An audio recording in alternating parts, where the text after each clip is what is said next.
But there's one in Pasadena called the Jet Propulsion Laboratory. We no longer do jet propulsion. That's kind of a historic name. But what we do is the robotic exploration of the solar system. So for 50 years plus now, in Pasadena, we've been building the robots that go explore out beyond the moon, Jupiter, Saturn, Mars, famous currently for the Mars rovers in the last couple decades. We also do a lot of astronomy and Earth science as well, but I think we're most known for the solar system exploration. And so I've been on this mission called the Curiosity rover. It's actually formally called the Mars Science Laboratory, and the rover is called Curiosity. I've been on that mission for about 19 years, believe it or not, and just celebrating our 10th year on the surface of Mars. So we're no longer the new, bright, shiny rover. In fact, quite the opposite. There's newer stuff, but we're chugging along and still doing great science. And it's my pleasure to tell you all about what we've discovered over the past decade and even what's still to come for our aging but still intrepid rover. And I start with this. I sort of showing my best picture at the very beginning here. Unbelievable that this is Mars, right? It's incredible. This is a place that we just arrived at about 6 months ago. We crossed over a kind of a pass in the foothills of a mountain that the rover's been climbing for 10 years. And right at the boundary of these foothills that have these big layers in them. And I'll tell you about the significance of that later on in the talk. But just one of many incredible sights we've seen on Mars with this rover. So for all the missions that land on Mars, we like to show pictures of what they end up looking like after 10 years. And largely what happens is they begin to sort of fade into the background of Mars itself because they get covered by Martian dust. So Mars has a very thin atmosphere, 1% the thickness of Earth's atmosphere. But nevertheless, it's more than zero, more than like the moon or Mercury without any atmosphere. And even that thin atmosphere, winds blow around and pick up dust, and then that dust gets deposited on whatever is on the surface. All the rocks are covered with dust, which makes geology more difficult. But also rovers get covered with dust. So this is what we looked like after landing, and this is what we look like now. The other thing that may be a little hard to see here, but you can definitely see on pictures and maybe you're familiar with, we're also quite famous for the big holes in our wheels. After 10 years, they're quite big. And this was, you learn things when you go to Mars for the first time. And the next rover after us has a little thicker wheels. Just leave it at that. But after 10.5 years on Mars, it's really wonderful to report that the rover is in incredibly good shape for its age, and all the scientific instruments on it continue to work, continue to provide data, and we're just having a great time continuing to run it. It was designed for about a 2-year mission, and it's lasted 10, so that gives you an idea of how far we are beyond the warranty that we promised to NASA, but it continues to run great. So because it's the 10-year anniversary, I'm going to give you more of a retrospective of the mission and also at the end talk about what we're doing currently. But I'm going to start kind of at the very beginning and walk through why we even send spacecraft to Mars, including what the specific mission of this rover is. So who recognizes this guy? Yeah, right. Many of you. This is Carl Sagan, who was a really inspirational person in my field of planetary science and the search for life in the universe, especially in the 70s and 80s. This is him standing with the Viking lander, which was a lander that was sent to Mars in the 1970s. So Mars has been, of course, visible to humans as long as they've looked up in the sky. And it's this red planet, and for a long time it was considered kind of an evil omen because of its red color and the way it erratically moved in the sky. And then, we learned more about Mars through telescopes, and there was famously the thought there might be canals and civilizations living on Mars. That didn't really bother too many people until middle of last century when Orson Welles had a radio broadcast and scared people into thinking there were Martians invading Earth. But even on the scientific side, while scientists were skeptical that there were intelligent beings, scientists did, all the way up until the 1950s and 60s, entertain the idea that there might be plants growing on Mars, you actually could look at Mars and with a telescope and see the color of Mars change throughout the year. And that was a thought that maybe vegetation is growing and dying and growing and dying. And so it was a lot of excitement when we sent the first spacecraft to Mars, and including this one. And in fact, there were such a idea that there might be life on Mars that even in the 1970s, just 10 or 15 years into the space age of exploring the planets, NASA sent this Viking lander, a very expensive, very rich spacecraft full of scientific equipment that was designed to detect life. So we skipped all the way, forward, and with the very first spacecraft ever sent to Mars, tried to detect life, which is a very challenging experiment to do, especially back in the 1970s. And it turned out it didn't really find anything. And meanwhile, the satellites that were exploring Mars also were finding that it was a much deader-looking world than they had anticipated. So it was a little bit of a depressing time, actually, in the 70s and 80s. But then we learned a few things. We learned that life exists in really extreme places on Earth. You can find life at the edge of a volcano. You can dig 2 miles underground and find life. And so that kind of reinvigorated the idea that a place like Mars could actually have supported life. And especially in the past, and I'll talk about that in a minute, in the ancient past, Mars was a much more friendly place to possible life than it is today. And so in about the 1990s and 2000s, NASA kind of restarted the whole program again of exploring Mars, but instead of putting it all in on one big lander, we successively kind of had a strategy, first sending satellites to map Mars, get to know the planet really well, and then send landers to specific places that we found from all that mapping that were in the most likely places to be able to look for life on Mars. This is the kind of evidence that really got us excited. When we first flew by Mars in the 1960s and 70s, the kind of somewhat disappointing pictures looked more like this, where it just looked like the moon, all these craters, no canals, no vegetation, no intelligent life. But on the other hand, if you look more closely, you begin to see that in between the craters, there are these channels. And these are ancient riverbeds that you can trace for hundreds of miles across the surface. Here are some more wider ones. These are about a mile wide. So these are where giant floods forced across the surface.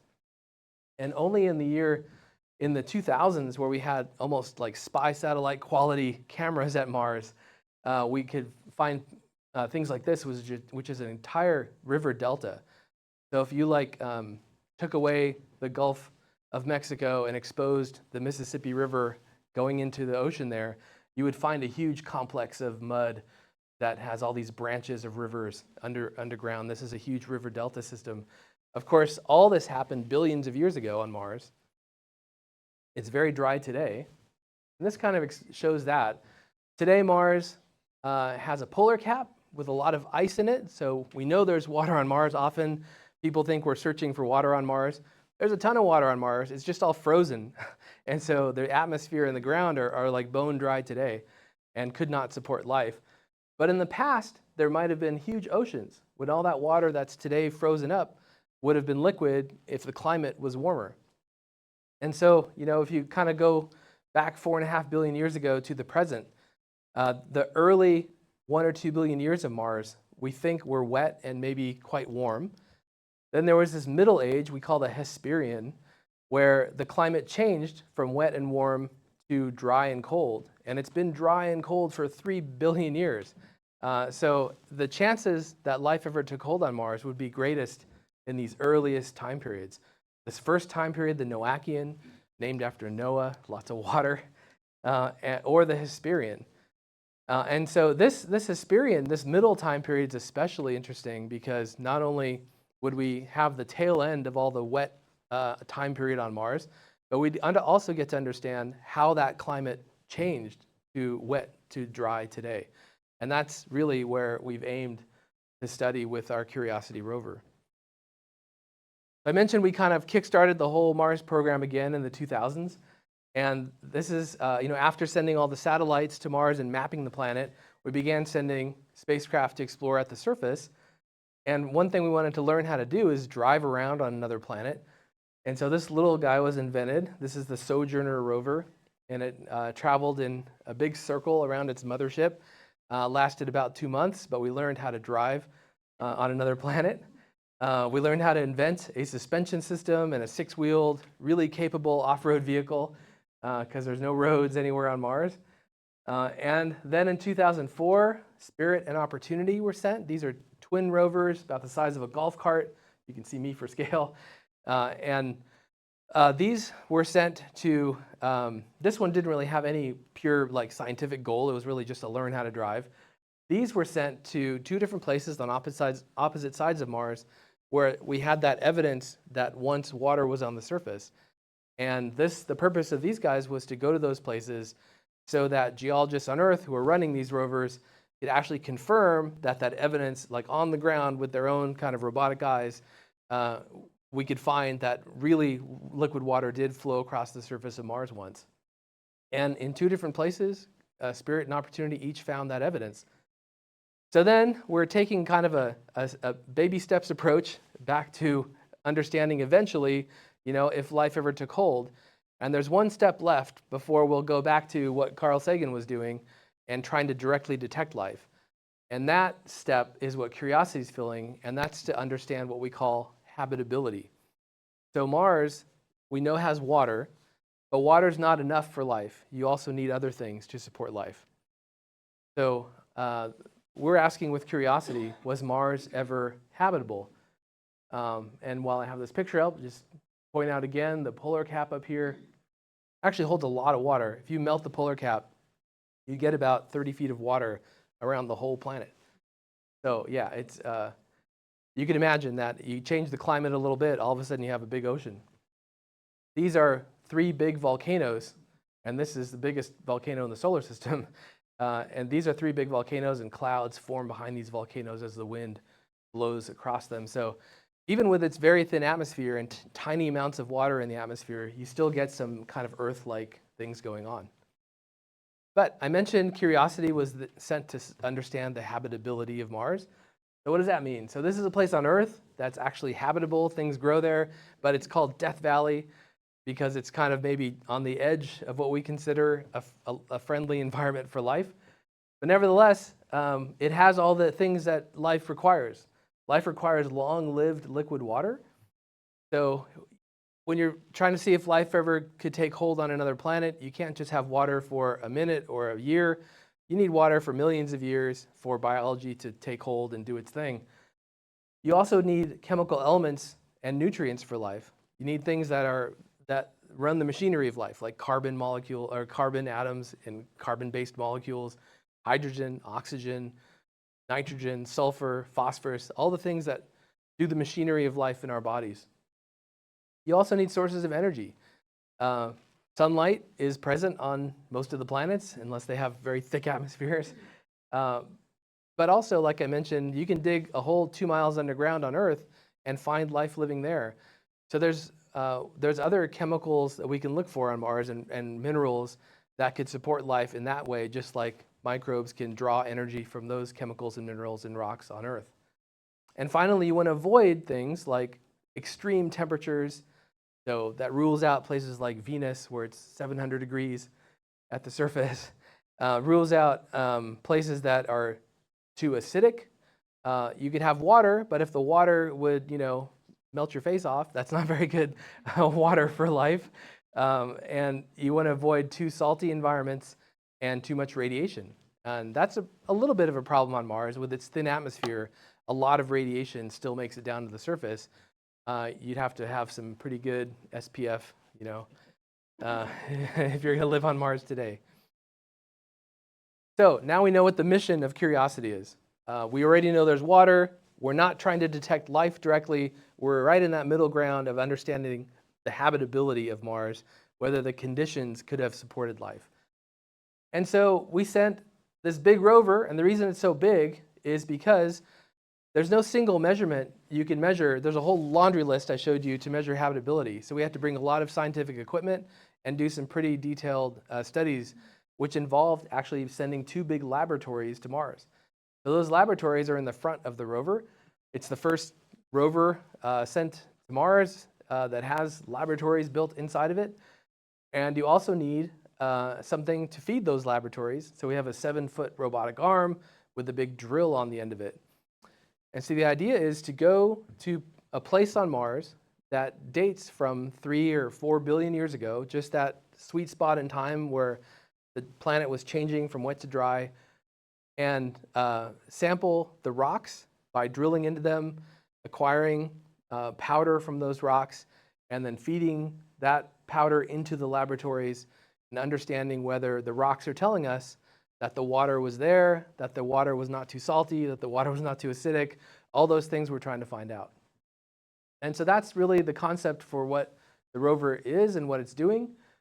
The funnest instrument we have is this laser. So we have a mast here with a head on it. The head swivels around, a couple cameras that take those pictures that we were looking at, and then a telescope up here which is capable of shooting out a laser. The idea here is that it shoots a laser, creates a spark on the ground, and by looking at the color of that spark in great detail, we can actually figure out what the rocks and soils are made out of before we even decide to put them in the laboratories.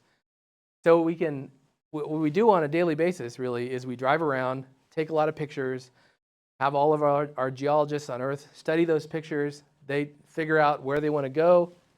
We drive the rover over there, and then we'll shoot the laser around a few times on what looks interesting. We'll put the arm out on something and look at it with a camera on the end of the arm. And then we'll have a discussion within our science team, which involves scientists all around the world, and we'll decide whether to go through the process of acquiring a drilled sample from that rock. That takes about a month, so it's a big commitment for us to do that. So we go through a lot of steps to decide where we want to put the drill down and where we want to commit, and where's the best place to get that sample. All right, so now we know what the mission is, we know what the rover is. There's a third very important piece, which is you have to go to the right place. And I already told you a little bit about that, how we've mapped the whole planet now, and we have to find exactly where to go to answer these questions. So for Curiosity, we spent about 5 years going through a series of meetings with people around the world who were looking at all those images from space of Mars, and had a lot of debates on where the one place we could go with this rover is, the very best place on Mars to figure out if Mars ever was habitable in that early time period. And so we started with about 60 different sites and narrowed it down to 30, and then 15, and then 10, and then 6, and then 4. Very contentious, fun, scientific debates. Working with the engineers as well, this is a fun part of it where as the scientists were honing in on the landing site, the engineers were also still designing how we would land.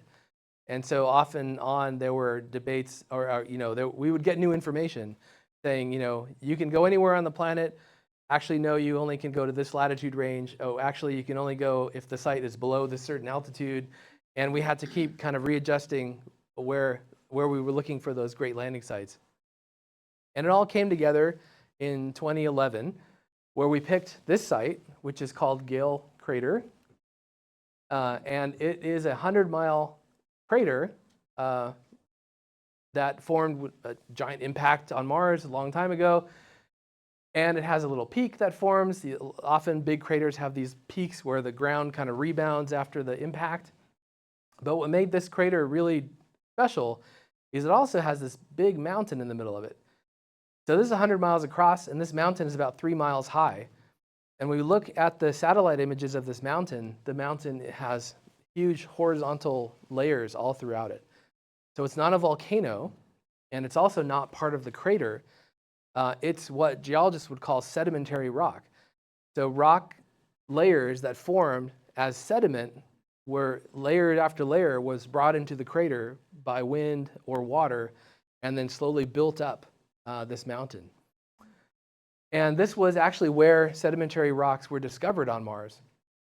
And what's really exciting about that is sedimentary rocks record what the environment was when that sediment was brought in. If you go to the Grand Canyon, for example, this is a great place on Earth where we do the same thing we're doing on Mars. The bottom of the Grand Canyon, the layers are the oldest. As you go up in time, as you go up and you hike up, you're actually going forward in time, and the layers near the surface are the youngest. And the layers differ because there was different things going on Earth and in that region when each layer was deposited. So by studying each layer, you can watch the climate change as you go and the environment change as you go up. So the hope was, with a site like this, we would have a huge record of layers to study. And at each layer, at each moment in Mars history, each layer is younger than the next, we could ask that question, was Mars habitable at this time period? And because we're still learning a lot about Mars, we can't predict the outcome before we even go there. We knew that if we were wrong about one layer, we might be right about the next layer. We'd have a lot of different chances to ask that question as we climb this mountain. So for all those reasons, it's a wonderful landing site. The other thing I'll mention is we could also see from space that the layers were not all the same. They varied in their texture, their appearance. They also varied in their mineralogy. And so some layers were enriched in some minerals that form when there's a lot of water around. Other layers were enriched in some minerals that form when there was more scarce and salty water around. And so there's a lot of variety that we could explore too.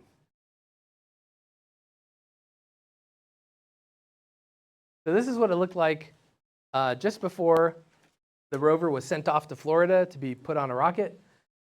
This is actually its first driving test.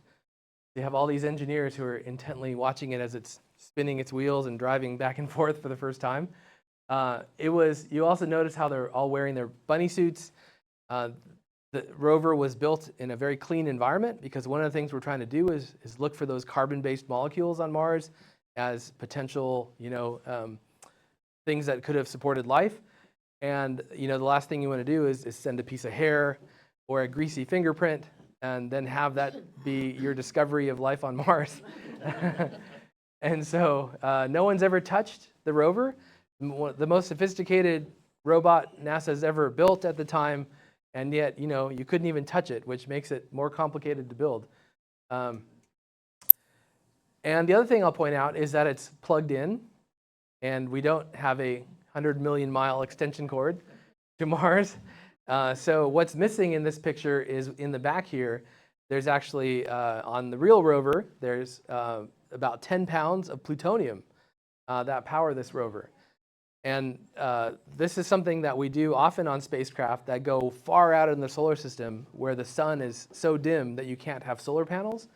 But on Mars, you could still have solar panels, but you have all that dust.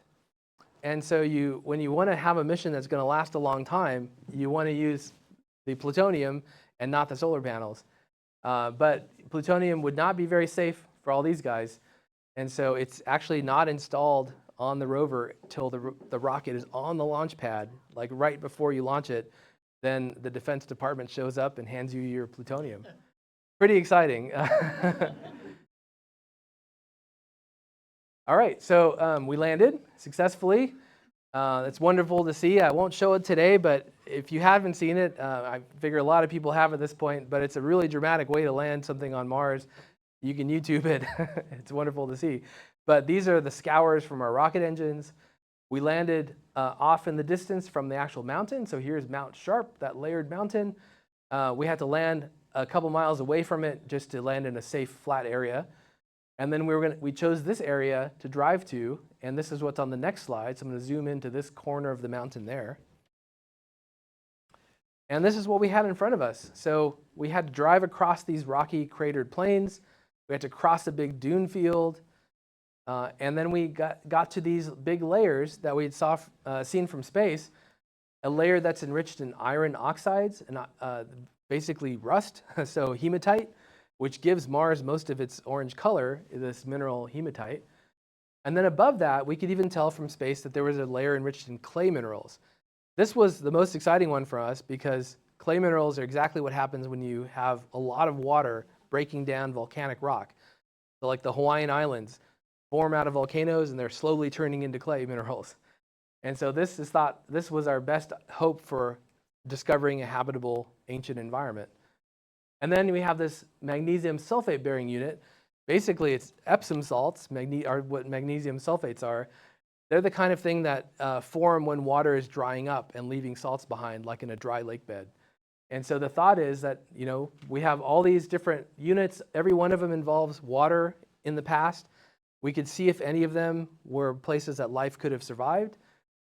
And then also maybe between these two units, the very wet unit and the drier unit up here, maybe we actually caught that big change in the climate from wet to dry in ancient Mars.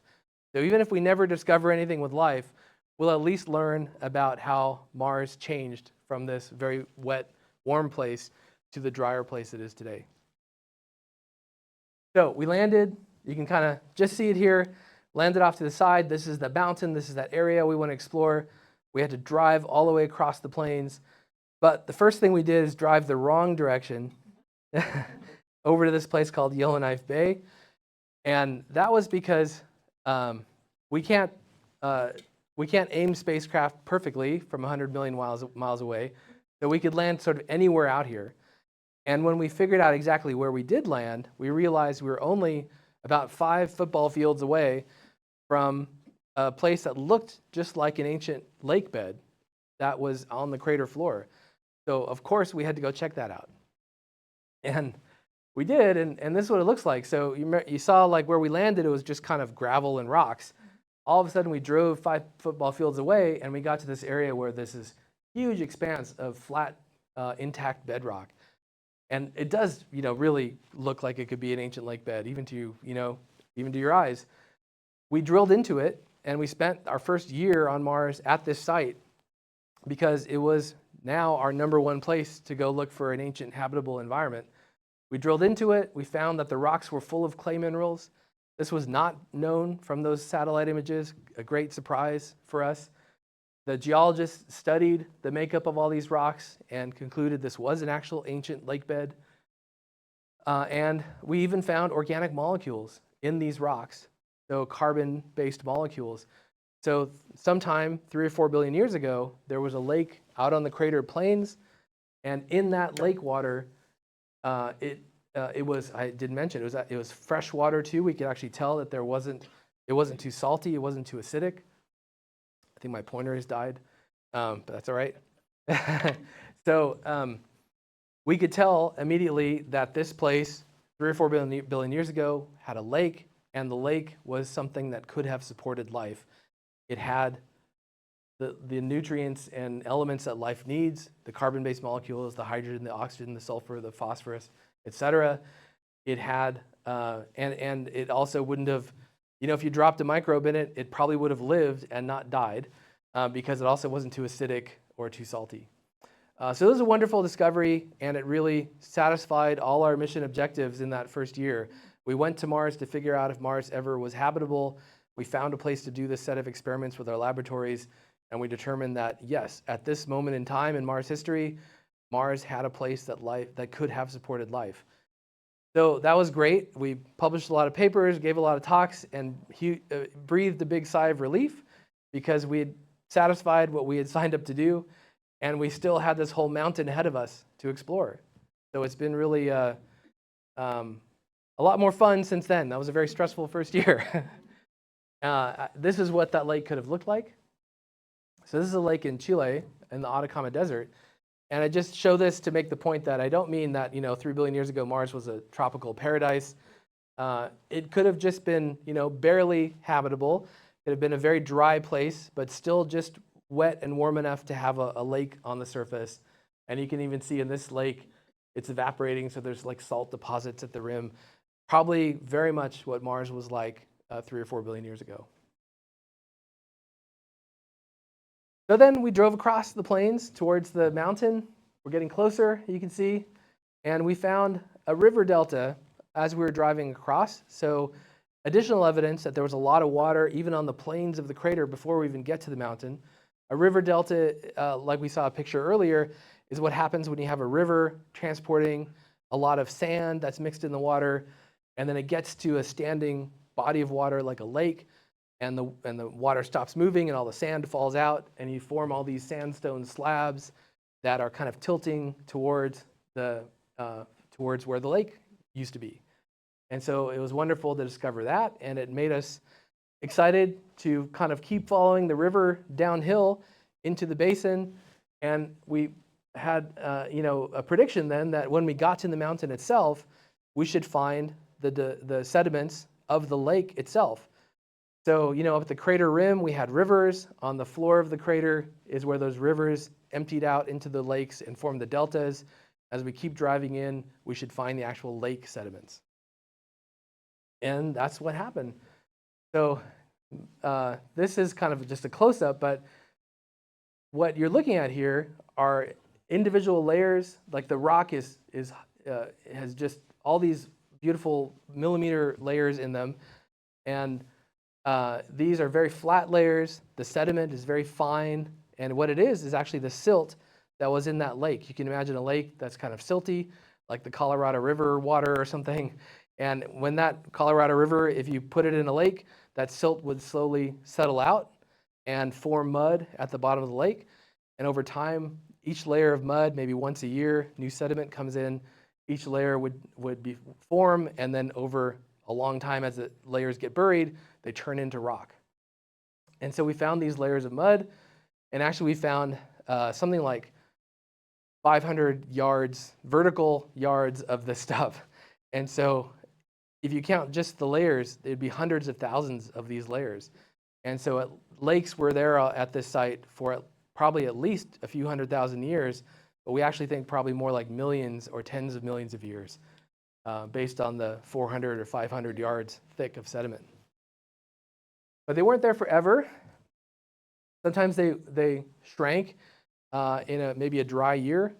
And when they shrank, the mud at the bottom of the lake gets exposed to sunlight and it dries out. And just like on Earth, you get mud cracks. And so one of the neat things we found a few years ago now, was we found a slab of this muddy lake floor sediment, sedimentary rock that has a cracked surface on it. And these cracks, formed probably just in a couple days when the lake dried up and that particular slab was exposed to sunlight. And what's amazing is that it's there for us to find, 3 billion years later. Lots of things that happen in a particular day on Mars are erased by geology or by erosion. But what probably happened here is, you had the lake recede, the mud dry and crack, and then immediately got buried by additional mud or additional sand, and got saved for us to discover, when it re-eroded again later on. This is kind of what it looked like, in cartoon form. You have the rim of the crater, and then rivers coming in. This is in the wetter era of Mars when maybe it was raining or snowing on the rim of the crater, making fans, making deltas, and then kind of a lake in the rim of in the floor of the crater around this central peak. So we're just sort of looking at half of the crater floor here. And over time, these layers built up and eventually filled in most of the crater. And then Mars became dry.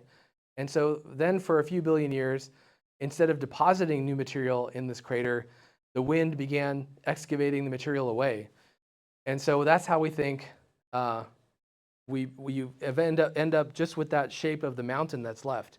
Once these lake sediments covered the entire crater and built up very thick, then they kind of receded back towards the middle of the crater, and you're just left with the Mount Sharp, the 3-mile-high mountain that we have today.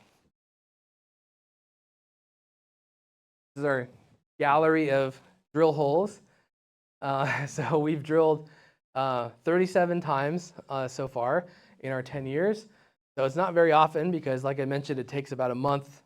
So most of the time we're driving from one place to the next, trying to make distance, trying to make elevation, and then doing studies and figuring out if we want to commit to a drill site. And then if we do, it's a big deal. Stay there for about a month, run our laboratory experiments multiple times on the samples. And we've done that 37 times for drills. We also have a scoop.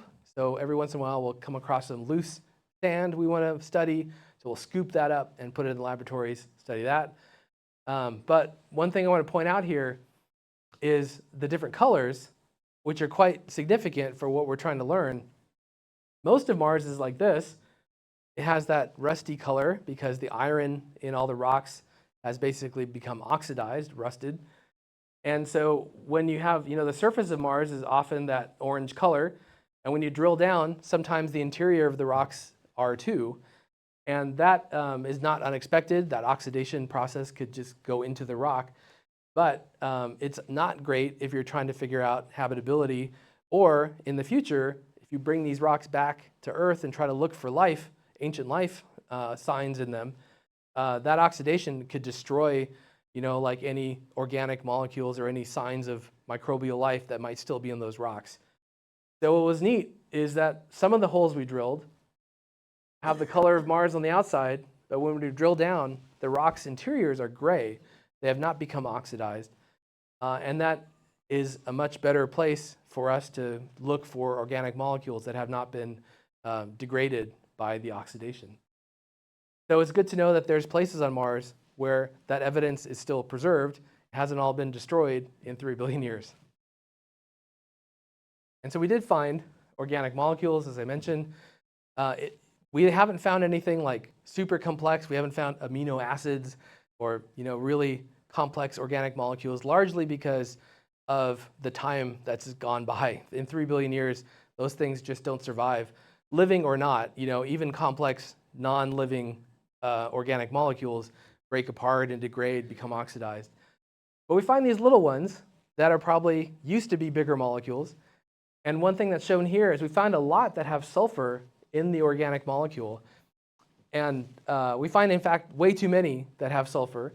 So this was an interesting thing for our scientists to think about why we're finding so many. And one thing that is known is that a sulfur bond in an organic molecule makes it stronger and hardier. In fact, there's a process that I think maybe Mr. Goodyear invented or someone else, where you vulcanize rubber to make it more resistant. You make good tires. And that is basically adding sulfur. And so that same kind of thing going on here, where you probably had a whole bunch of different kinds of organic molecules, but the ones that have lasted for us to find after a few billion years, a lot of them were strengthened by having some sulfur in them. So this is my only slide that's not about curiosity, because I'm very curiosity-centric. But just to mention that, I've talked about how we are not detecting life with curiosity. We don't have the machinery to do that. But we are the precursor for what comes next, which is getting all the way back to what Carl Sagan wanted to do and look directly for life in Mars rocks. And the way we're doing that is, now that curiosity has shown that Mars was once habitable, NASA can make the investment in actually bringing back rocks from Mars to analyze them in our best laboratories on Earth. There's no laboratory we could send to Mars that would be capable of doing that kind of measurement. Much better idea is to bring the rocks back here and use all the best laboratories on Earth to look for that what probably is a very trace sign of life. And so, yeah, the next mission after us is called Perseverance. It's been going since a year and a half ago, February, and it's collecting rocks and sealing them up. And then one day, sometime in the next decade, all this rest will hopefully happen. It has yet to be invented, a lot of it. We'll land a spacecraft with a rocket on it. Perseverance will load those samples into the rocket. The rocket will take off from Mars. It'll be the first time we've ever taken off from another planet. That rocket will meet an orbiter and transfer the samples to that orbiter satellite, and that satellite will come back home to Earth. Perseverance has a helicopter friend, you may know. I don't have pictures of it, but YouTube it if you want. And this one has wheels, and so the idea is that the sample return system will also have helicopter helpers as well, with little wheels so they can move on the ground as well as in the air. Okay, so now I'm going to tell you a little bit about, I've talked mostly about our core mission, which is the habitability and drilling and sampling. But we do other things too, and we had to cross that big dune field. The one thing we did was study the sand dunes. Anything we pass by, we want to study, because we don't get many chances to study these things on Mars. So we took a break from our drilling and spent a couple weeks looking at this big sand dune. And one thing that's really neat about it to me is that I get to work with all these scientists around the world. I don't know everything about everything, So it's fascinating for me to learn from experts in different fields. And one thing I learned about this picture is you can tell you're on Mars just by looking at this picture. And the way that happens is while the dune looks like an Earth dune, interestingly, the physics, even in the thin atmosphere of Mars, are similar enough that you still can form sand dunes by the wind blowing around sand. It looks like a dune, and it has these other smaller ripples that are like a few inches apart from each other. Very typical. You go to any desert on Earth, you find these little sand ripples. But it also has these bigger ones that are about 3 feet apart from each other and quite long. And those do not form in the thicker atmosphere of Earth. They only form in the thin atmosphere of Mars. And so it's really interesting that you can look around the sand dunes on Mars and immediately tell you're not on Earth. I was going to say in Kansas. Yeah. I don't know if Kansas has dunes. We found this big meteorite a few months ago. Yeah, so this is about 1 foot across, big hunk of iron and nickel. I think even a 1 foot ball of iron I don't think we could lift it. Probably need a forklift. But yeah, these things are on Mars just because meteorites fall on Mars just like they do on Earth. And just like on Earth, there's iron meteorites and stony meteorites. But because Mars is just littered with rocks everywhere you go, it's almost impossible for us to find the stony meteorites. We'd have to like sample every single rock to figure out if it's a meteorite. But the iron ones are super obvious. They're shiny, and then when we zap them with our laser, they're like made out of iron and nickel. And so we've determined that we found different families of iron nickel meteorites, which means that different asteroids or bodies are contributing to these specific meteorites. So it's kind of fun. And then Mars has this atmosphere. We're always on the lookout for stuff going on. This is what's called a dust devil. So on Earth, you've probably seen these when you're driving on the freeway next to some farmland or something. You see these spectacular dust devils. On Mars, because of the thin atmosphere, they're more like halfway between an Earth dust devil and a tornado. So they're not as big as tornadoes on Earth, but they're actually quite a bit bigger than dust devils on Earth. This one's about 16 feet across and maybe 200 or 300 feet high, and it's kind of a smaller size one. You can get quite huge ones. But the atmosphere is so thin, it doesn't really do anything to you. It doesn't like topple over the rover or anything. The rover does kind of notice it. It might, shake a little tiny bit. But if you've seen The Martian, the movie The Martian, the opening scene where the dust storm comes and everything's being destroyed, the Martian was written by a person who is an engineer and worked in these kind of fields. So really, one of the more accurate movies ever about the kind of stuff that I do.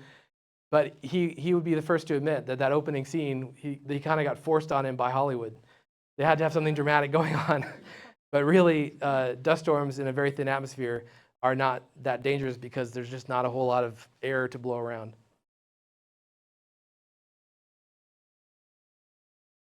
This is a discovery we made in the past couple of years that I also think is just really interesting.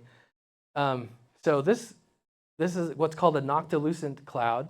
It's also an iridescent cloud. I'll talk about what that means.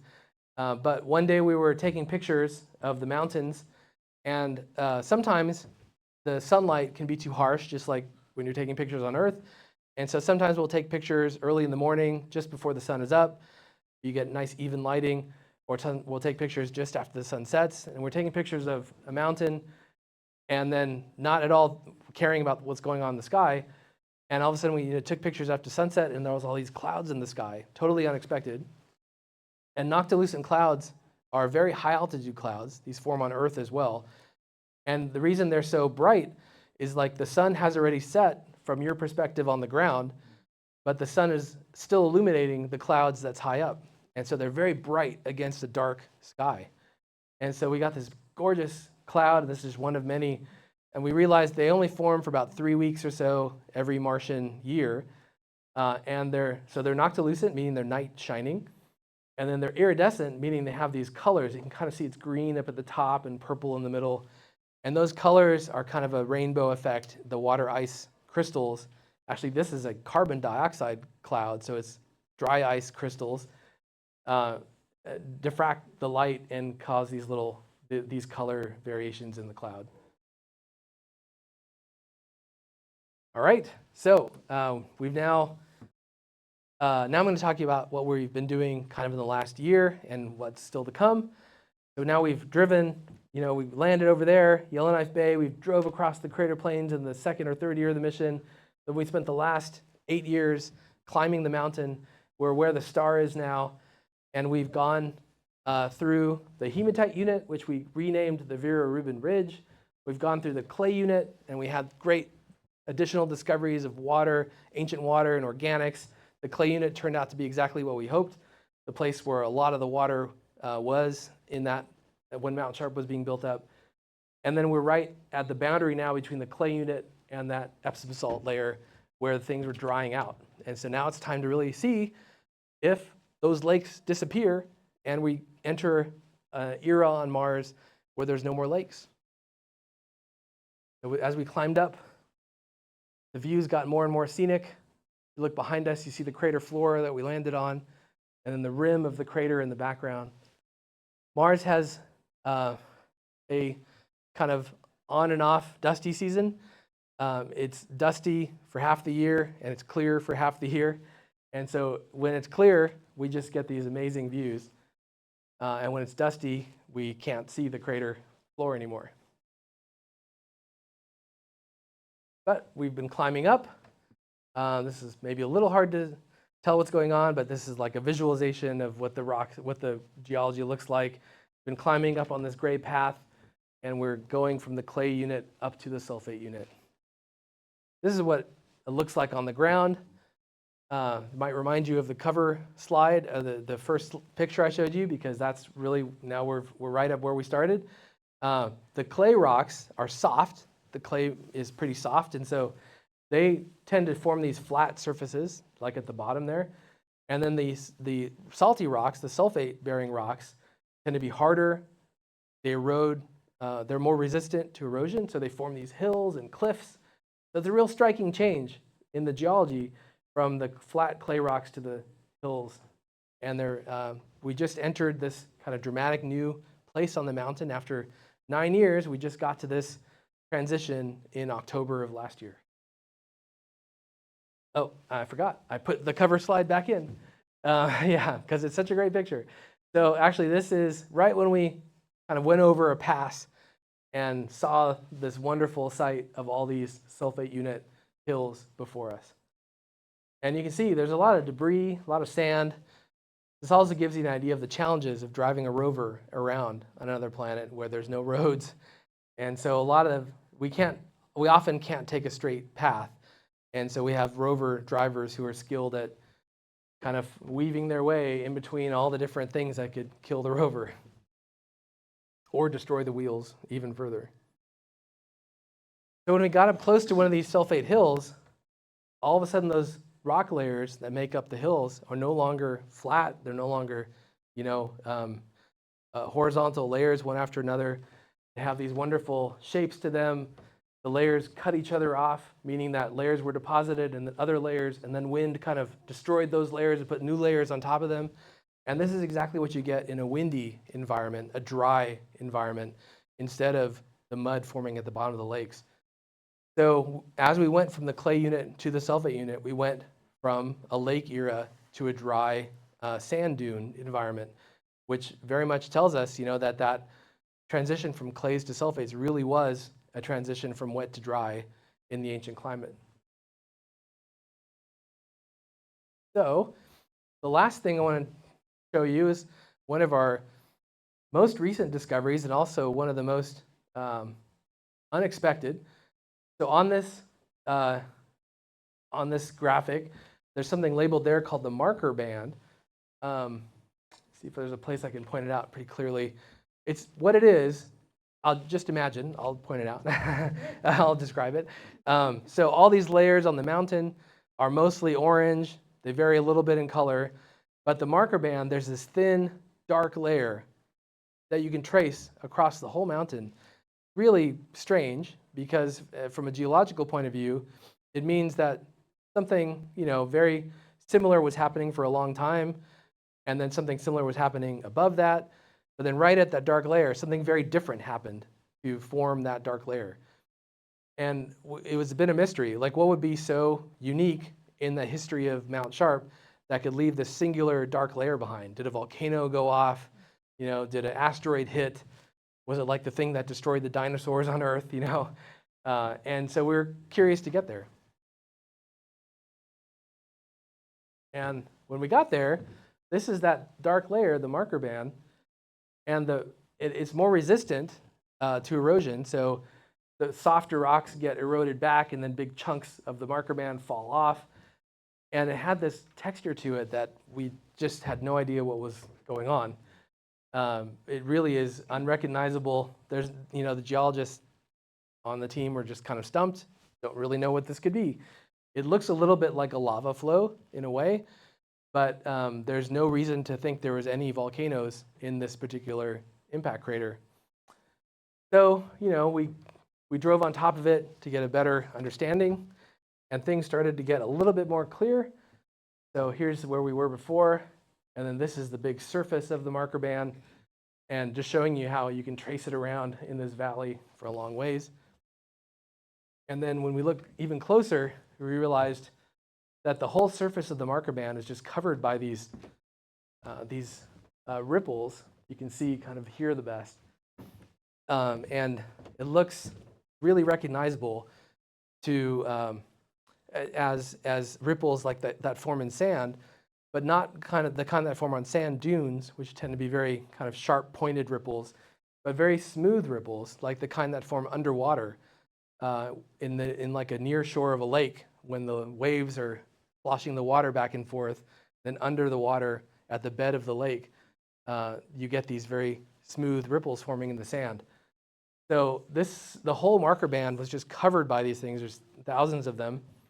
And we'd never seen wave ripples on Mars, even though we think there's a lot of water there. This was sort of a new discovery. And we saw them in spades here. And so it looks like what happened is that you had Mars dry out, all these sand dunes around. Then for whatever reason, the lakes came back in force, and lakes just filled up that entire place. And at the near shore parts of the lake, you had these wave ripples form. And we're still trying to figure out the rest of the story, what made those rocks so hard and so dark.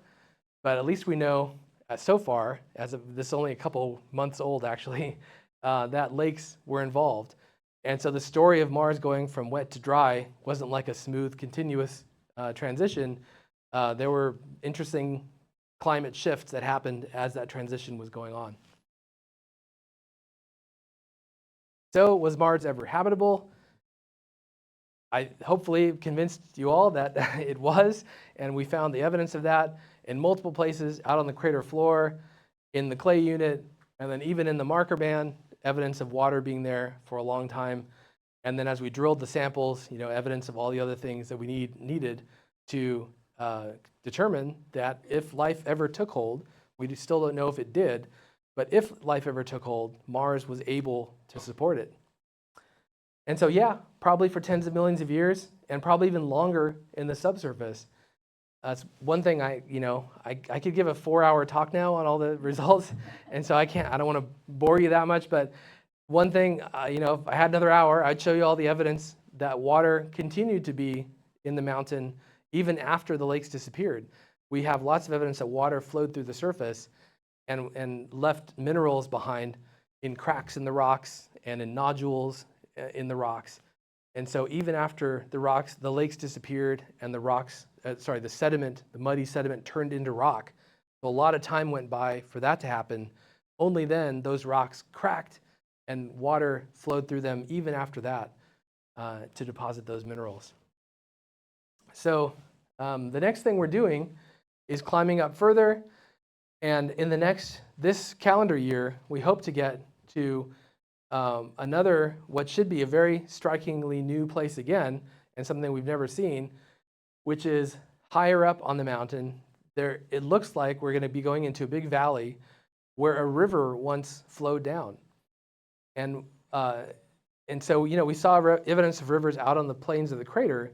This will be a river that actually flowed down the side of the mountain.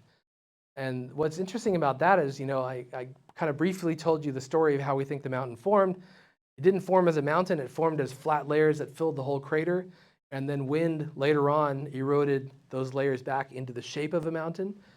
And so this river would have flowed after all that. So it would be very much more recent evidence for liquid water flowing in this area. So really excited to see if that actually is the case, because that would mean that even after Mars, long past this climate transition, even for some other reason again, water came back briefly and allowed a river to flow down the side of the mountain. So this is just an image we took a few weeks ago. Looking up at the valley we're climbing up, it's just going to be a gorgeous drive. And we'll, right around the corner in this diagram is where that river channel will be, and hopefully we'll be there before the end of the year. And so with that, thank you very much, and I'll take a lot of your questions.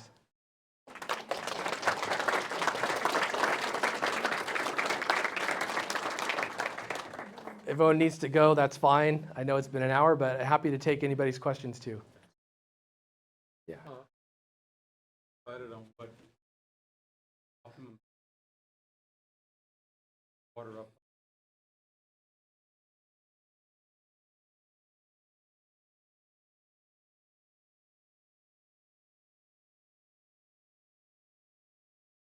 Yeah. So yeah, the question was if we had oceans in the northern hemisphere, like I showed on the early graphic, why not land there? And a lot of it's because we think a lot of the evidence for those oceans has been erased in the northern hemisphere, been like covered by later dust and other sediment.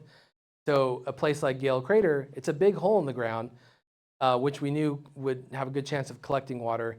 And really crucially, it has that sedimentary rock deposit. So we knew that those rocks would have recorded the evidence of that water.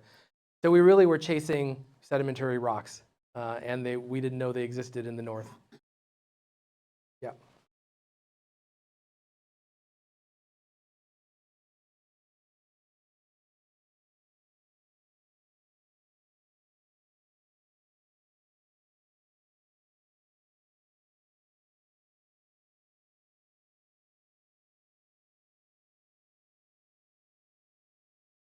Yeah.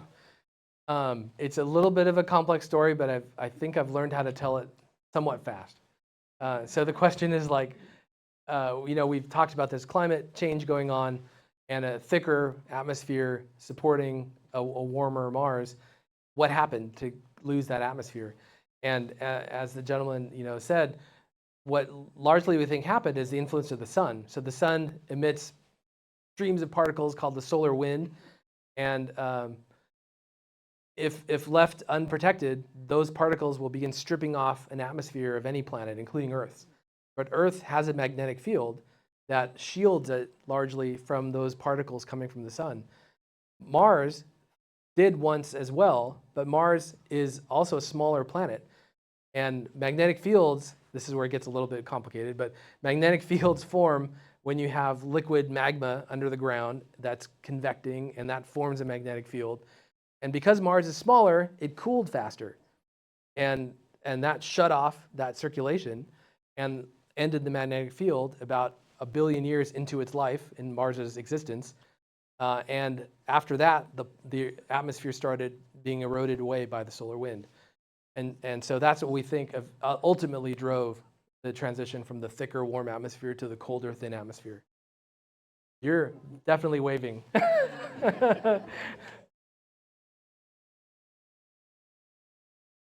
Okay.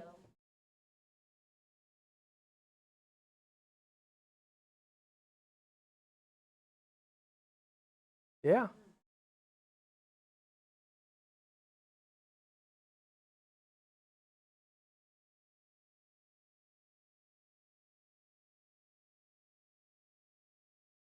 Awesome. Yeah. Remember JPL. Don't go work for the other NASA places. Come to California. No, I mean, one thing that's really amazing, I'm a scientist, as you probably know, but what's really amazing about what we do at JPL and what NASA does is scientists and engineers working together. The engineers wouldn't have a purpose without asking the scientific questions, but there's no way I could answer those scientific questions without the world's best engineers building the robots and the rockets and everything else to get us there and keep us going. So it's wonderful every day to work with the world's best engineers and the world's best scientists around the world, and I get to be kind of at the center of that every day. Let me ask, yeah. You? Uh-huh. What was major? Oh, yeah, all right. So one of them we talked about was the wheels. That was an early one. So we discovered the problem with the wheels like the first year of the mission. And we knew the wheels would get dented and dinged because they're metal, but we didn't know there would be huge holes in them. And it turned out it was kind of a complex reason. It not only was the fact that there's sharp rocks on Mars, but the way we were driving our suspension system was making things worse. We actually invented new software called traction control, like cars have traction control buttons on them. Our rover didn't until we invented it after the first year of the mission. And that allowed the wheels to spin more independently from each other and not get damaged so much. The other big thing that happened is, this was the scariest one for me as a scientist, we depend so much on the ability to drill the rocks. If we didn't drill the rocks, then we're no better than all the previous rovers who didn't have laboratories and anything else. And so one day, our drill, the part of the drill that moves it back and forth, stopped working, which is horrible. I thought it was over at that point. Like, oh, there goes our funding, Again, working with the best engineers, they figured out how to no longer depend on the drill being able to move back and forth, but instead teaching the rover how to drill like a human drills using their full arm to move back and forth.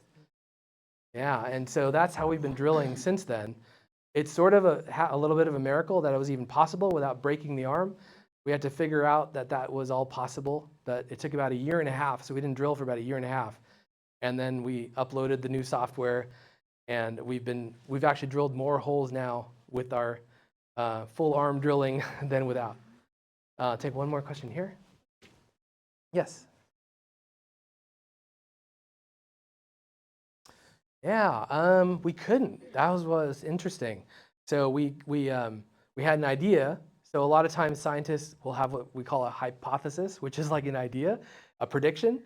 And so we saw the rivers and we saw the deltas, and we thought, well, if there's a river and a delta, there should be a lake, and there should be mud in that lake. And it took us until we actually got all the way to the mountain and we could get right up close to it and even use our little camera at the end of our arm to get really close to it, then we could see those layers. Yes? Trying to imagine what steps Right. long it takes. Yeah. You might be in luck if I brought the right slide. 1 second. Yes, see that. This is actually from one of our tests with the freehand drilling. You can see the drilling isn't quite straight. How do I get this to go again? There it is. Yeah. Yep. So to answer your questions, the width of the drill bit is about a dime, like you put a dime on the ground, and we drill about 2.5 inches deep. So we're just drilling right into the surface of the rocks. Eventually, one day we'll learn how to send a huge, 5-foot drill to Mars or something, but that's not us. Let me get some in the back. 1 second. Yep. Yes, you in the back. I get asked that a lot. He's famous. So Mark Rober is an internet sensation. You can ask your children about him. And he worked on Curiosity, but I didn't work with him specifically. So I wish I could tell you I did. You probably think I'm less cool now. But that's all right. Yes.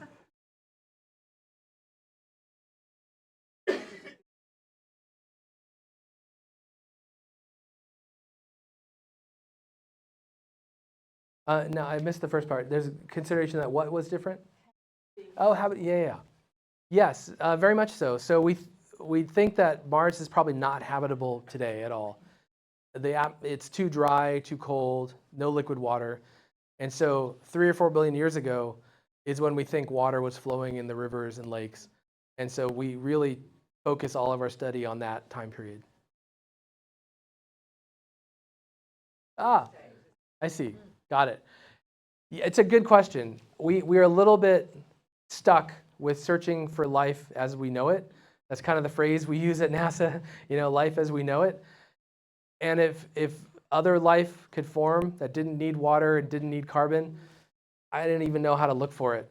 So yeah, we're very much biased to looking for similar forms of life to us. But on the other hand, there's no other chemistry and physics in the solar system either. And the reason we do use carbon molecules in water is because of their inherent chemical properties. And so other forms of life, even that evolved completely separate from humans, are actually pretty likely to also use water and carbon to make their, if they call them cells. Yes. Yeah.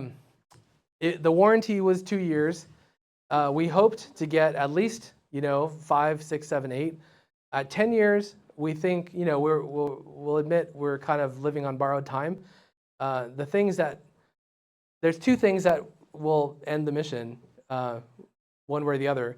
One is that plutonium decays. It's a nuclear material. It eventually loses its oomph, and we no longer get the power out of it. That'll probably happen in 15 or 20 years, so it's actually quite a ways. Actually, maybe say 10 years.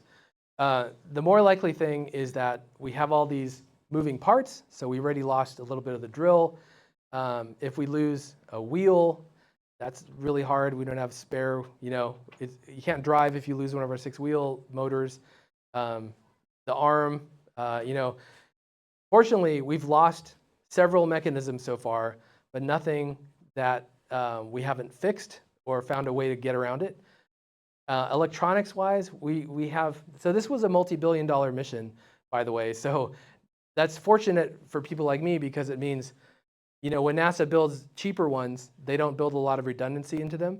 But when NASA builds something like this, they call a flagship mission, they almost build it to be fully redundant. Like it has 2 computers, it has multiple sets of cameras that back each other up. We've already lost the spare computer. And so, we're 1 computer away from the mission ending in that respect. So who knows what'll happen, but the only real prediction I can say is we have enough power for 10 more years, but it's more likely that something electronic or mechanical will happen that is catastrophic. Yes, again. Sorry. Yes. No. How long would it take me to become a really good engineer? To the extent that I am. No. So most scientists get a PhD, a doctorate. That means you go to high school, and then you go 4 years to college, and then you go 5 years to graduate school, and then you go work for NASA. So it's a long road, but all along the way, you get to do fun stuff and learn a lot. And engineers have a little bit shorter way because a lot of their learning is more on the job. So they may not get a doctorate. They may just go to college and then maybe go for 1 or 2 more years after that. So yeah, you should do it. And yes. How do you go about dating? Yeah, dating the rocks. We don't have such an instrument with us on Curiosity, but how we do it on other bodies in the solar system, including Mars, is we count craters. It's pretty crude, but it works. Okay. So there's kind of a constant stream of impacts going on from small meteors, and they form little craters. And an older surface would just have more holes in it than a younger surface. And this is done routinely on the moon. It's crude, but you can definitely tell that this crater has been around for most of the history of the planet, and this crater is newer. And that's, we could tell that Gale crater formed in that Hesperian time period from just counting the craters on it. Yes? Is it possible that water might be in Mars? Again, I like that. So it's lost so much of its atmosphere, it'd be really hard to bring that back and make it so the polar caps would melt and water come back. So people dream about that. There's people who think about how we could make Mars into like an Earth-like place again by melting all that water. But I don't know. It seems really hard to me. I think more likely is that we'll have to go build habitats that inside are nice and warm and have thicker air like on Earth, and then you could have water. Right now, if you brought a cup of water to Mars, it would kind of freeze and boil at the same time, and it would go away. It's really weird. Yeah. Thank you. Yeah. I was curious on wanted to be an engineer. Age, I'm getting, Yeah. and the other Yeah. was once we have Mm. a two Yeah. and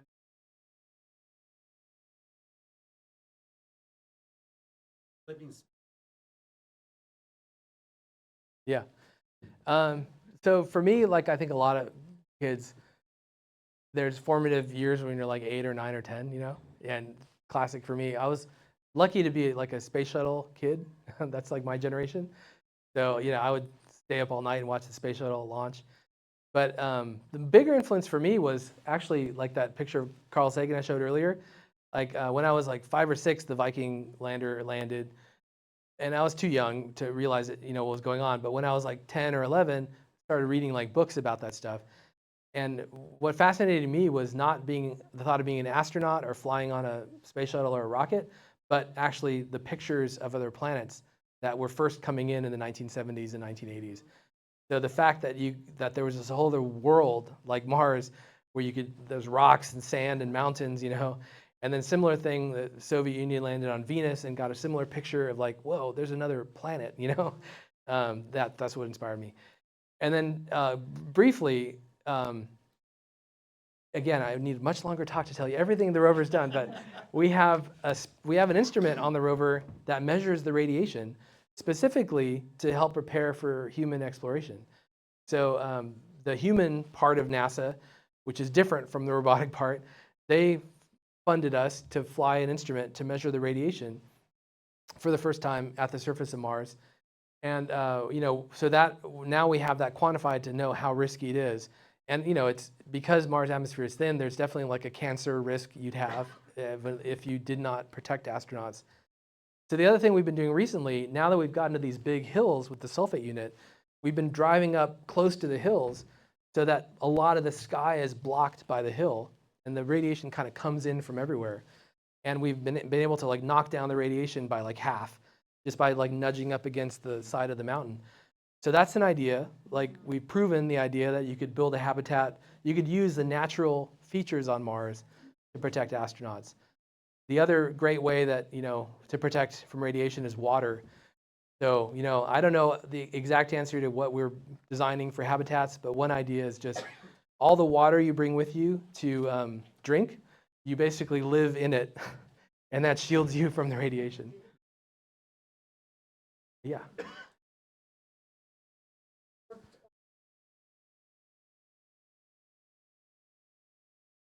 Oh, great. Which is Yeah. so you've got this whole dictionary. But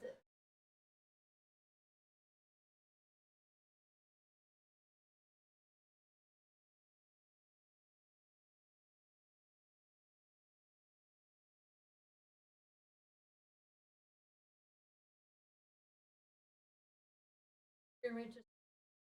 This had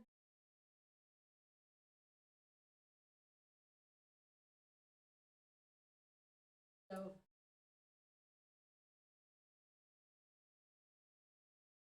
Mm. to space station or a box. Yeah. Film. But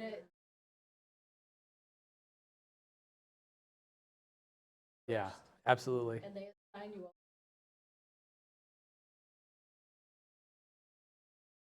a small, you know. Yep. I will take one more, and then you could come up and I'll answer your questions. I just don't want to keep everybody here forever. So, yeah, yeah. There are holes. Why are those holes? Ah, it sounds like you probably know the answer, right? Yeah, I don't know if you can see those on the picture I had. Sorry for the huge rewind here, but you can kind of see them here.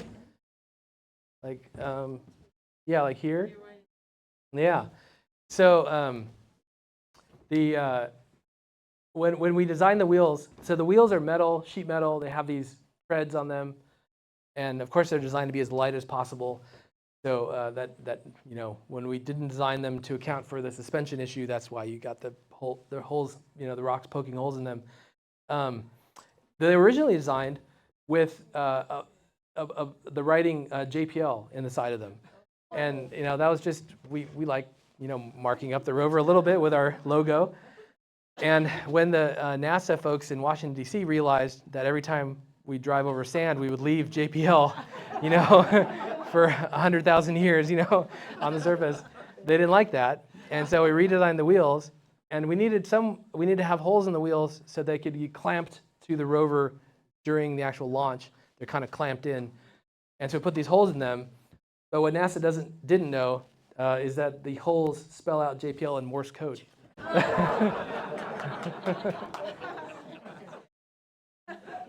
So great way to end. Happy to answer more questions up here, but thank you so much.